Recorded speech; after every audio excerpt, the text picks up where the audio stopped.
जय गजानन, श्री स्वामी समर्थ.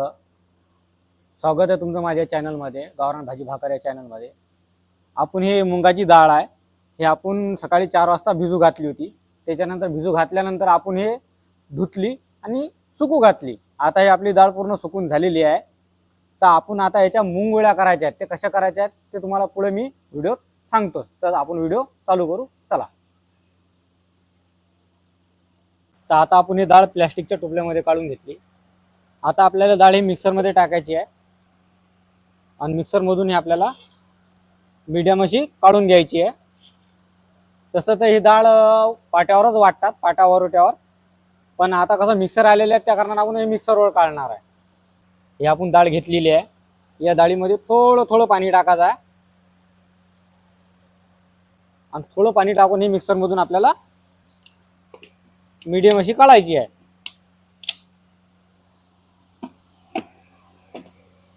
आपल्याला मसाल्याच्या मुंगवळ्या बनवायच्या आहेत.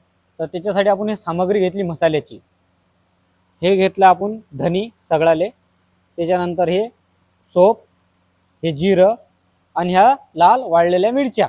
आता हे आपल्याला मिक्सरमधून काढायचे आहेत. तर पहिले आपल्याला मिक्सरमध्ये टाकायचे आहेत धनी, सोप आणि जिरं.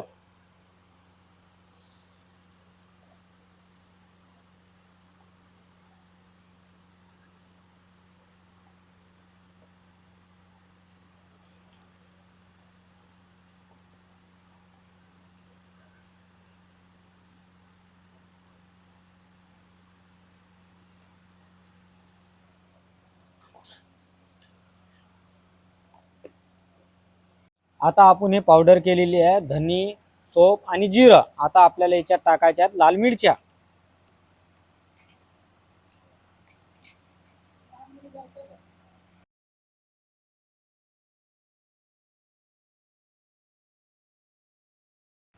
या अशा सगळ्या मिरच्या आपल्याला याच्यात टाकून घ्यायच्या आणि आपल्याला एकदम बारीक नाही करायचा आहे, जाडसर ठेवायचा आहे.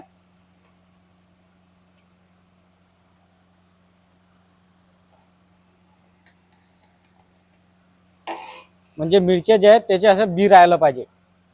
आता आपला हा मसाला तयार आहे, जाडसर झालेला आहे. आपण असा जाडसर काढलेला आहे.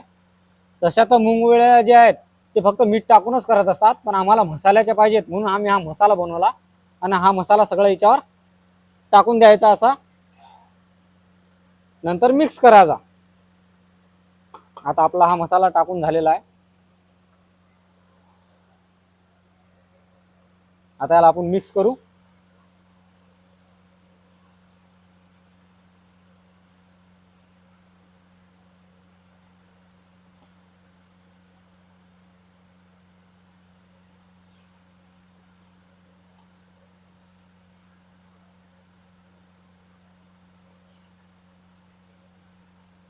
आता हे मिक्स केल्यानंतर आपल्याला टाकायचं याच्यात मीठ चवीनुसार.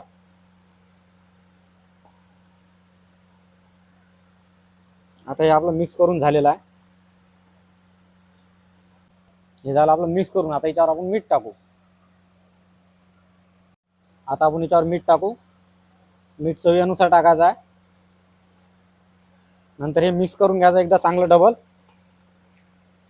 चांगलं मिक्स करायचं, एकजीव झाला पाहिजे याचा.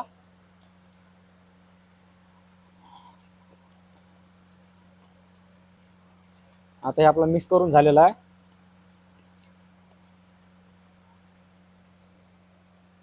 आता आपण ही पन्नी घेतलेली आहे पतली.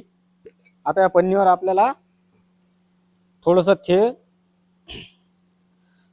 तेल शिपडायचं आहे चौकून. असं तेल शिपडल्यानंतर याच्यावर थोडंसं पाणी शिपडायचं आहे.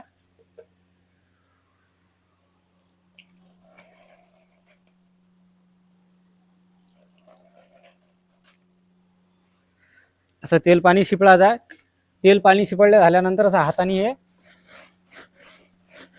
चौकून असं फैलून घ्यायचं आणि नंतर मग अशी पन्नी उचलायची एकदा, अशी झटकायची. म्हणजे जे पाणी आहे शिल्लकचं ते निघून जाते.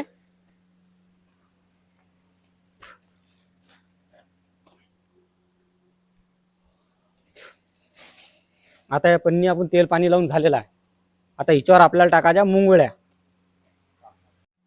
आता या पन्नीला तेल पाणी लावून झटकून आपली पन्नी आथरणं झालेली आहे. आता याच्यावर आपल्याला मुंगवळ्या टाकायच्या. तेल पाणी याच्यासाठी लावलं आपण की हे जे मुंगवळ्या आपण टाकू आता ते ह्या चिपकल्या नाही पाहिजे.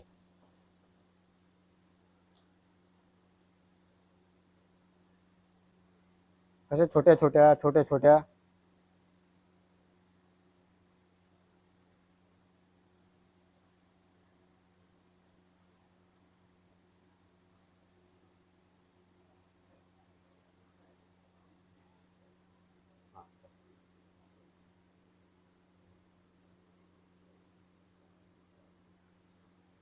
अशा छोट्या छोट्या मुंगवळ्या आपल्याला टाकायच्या. असा हात घ्यायचा आणि या पाण्यामध्ये असा डुबवायचा आणि मग असा हे जे आपण मुंगवळ्याचं मटेरियल आहे याच्यात असं हातात घ्यायचं आणि थोडे थोडे छोटे छोटे मुंगवळ्या टाकायच्या. म्हणजे पाणी हाताला लावल्यानंतर हे मुंगवळ्या ज्या छोटे छोटे आपल्या हाताला चिपकत नाहीत.